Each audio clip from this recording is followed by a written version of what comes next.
Se eu te mostrasse uma foto de um edifício construído em 1970, um edifício construído em 2026, você conseguiria me dizer a diferença na forma de construir? Provavelmente não. Isso levanta uma pergunta curiosa. Como um setor responsável por construir cidades inteiras, aeroportos, hospitais, pontes e arranha-céus conseguiu mudar tão pouco em comparação com outros setores? Enquanto carros, aviões e computadores evoluíram de forma impressionante, a construção civil ainda enfrenta muitos dos problemas de décadas atrás.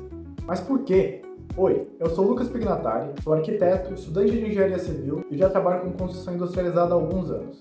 E hoje vamos começar uma série baseada em um estudo muito interessante que achei na World Economic Forum, sobre o futuro da construção. Primeiramente, o World Economic Forum é uma organização internacional que reúne líderes de governos, empresas e universidades para discutir os grandes desafios do futuro. Em 2016, lançaram uma iniciativa chamada Shaping the Future of Construction, com o objetivo de entender por que a construção civil evoluiu tão lentamente e quais mudanças serão necessárias para atender às demandas das próximas décadas. É justamente essa discussão que vamos explorar ao longo dessa série. Mas antes de falar sobre o futuro, a gente precisa entender o problema do presente. Por que a construção civil evolui tão devagar?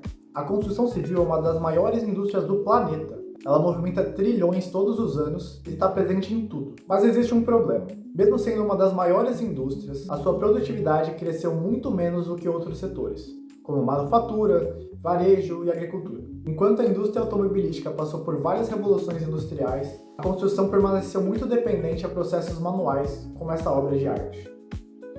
Isso é curioso, porque quando pensamos em um carro moderno, imaginamos robôs, automação e processos industriais, mas quando pensamos em uma obra ainda vemos o seu Zé de chinelo com o umbigo de fora.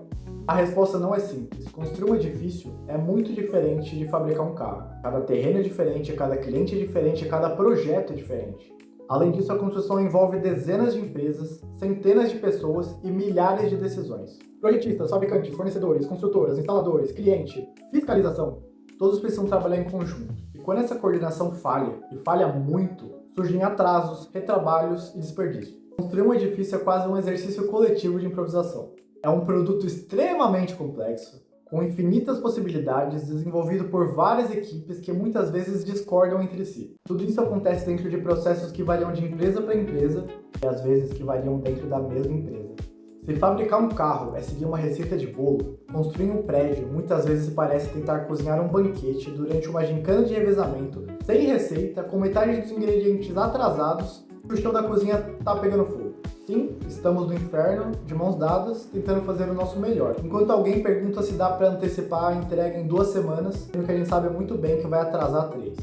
Agora você deve estar pensando, ok, nossos processos são ineficientes, geramos uma produtividade baixa, mas e daí? Funcionou desde sempre, por que mudar agora? Porque o mundo está constantemente mudando. Segundo o fórum, todo dia, cerca de 200 mil pessoas passam a viver em áreas urbanas. Se considerarmos uma média de 4 a 3 pessoas por residência, isso significa que o mundo precisa de cerca de 50 a 70 mil novas moradias por dia, apenas para acompanhar esse crescimento. Isso equivale a 2.000 novas moradias por hora, mais de 40 por minuto.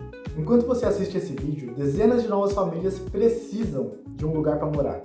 E isso é apenas habitação. Essas pessoas também precisam de ruas, redes de água, esgoto, energia, hospitais, escola, transporte e toda a infraestrutura que torna uma cidade funcional. Talvez seja por isso que o Fórum afirme que a construção civil está numa obrigação moral de se transformar. Porque a questão não é apenas construir melhor, é construir o suficiente.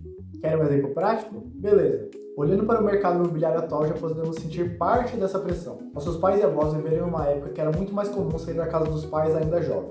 Hoje isso está ficando cada vez mais difícil. Tenho 25 e tenho muitos amigos que ainda moram com os pais.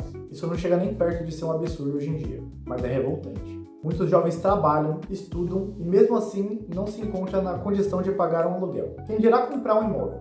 Eu estou falando dos que ainda têm uma condição mínima financeira. A ONU estima que cerca de 1,6 bilhões de pessoas vivem em condições inadequadas de moradia e que até 2030, aproximadamente 3 bilhões de pessoas precisarão de moradias adequadas. Claro que esse fenômeno não depende apenas da construção civil. Existem fatores econômicos, financeiros e sociais envolvidos. Mas eu pergunto, se conseguíssemos construir mais rápido, com menos desperdício, menor custo e maior previsibilidade, isso não ajudaria a tornar a moradia mais acessível? Não ajudaria cidades inteiras a crescer de forma mais sustentável? Não ajudaria milhões de pessoas a terem acesso a uma infraestrutura melhor? Talvez a transformação da construção civil não seja apenas uma questão de produtividade. Talvez seja uma das questões sociais mais importantes do século XXI. Foi exatamente essa preocupação que levou o fórum a criar o projeto Shaping the Future of Construction. O objetivo era entender por que a construção apresentava níveis de produtividade tão abaixo e o que poderia ser feito para mudar essa realidade. A conclusão foi clara. A transformação da construção não depende apenas de novas tecnologias. Ela exige uma mudança de mentalidade. Mais colaboração, mais integração, mais digitalização, mais industrialização. E principalmente uma forma diferente de enxergar o processo construtivo. E aqui existe uma questão interessante. Quando falamos em inovação na construção, muita gente pensa imediatamente em robôs, impressora 3D ou inteligência artificial. Mas será que o maior problema da construção é realmente tecnologia? Ou será que o problema está na forma como planejamos, projetamos e executamos nossas obras? Essa é a pergunta que vai guiar toda essa série. Nos próximos episódios vamos explorar os desafios que estão forçando a construção a mudar e o que podemos fazer para corrigir esses problemas.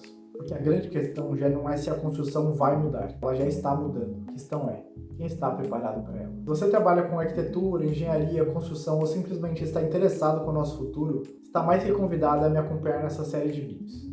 É meu primeiro vídeo abordando o conteúdo e eu estou aberto a observações e sugestões. Me responda nos comentários. Qual você acredita que é o maior problema da construção civil hoje? Até a próxima!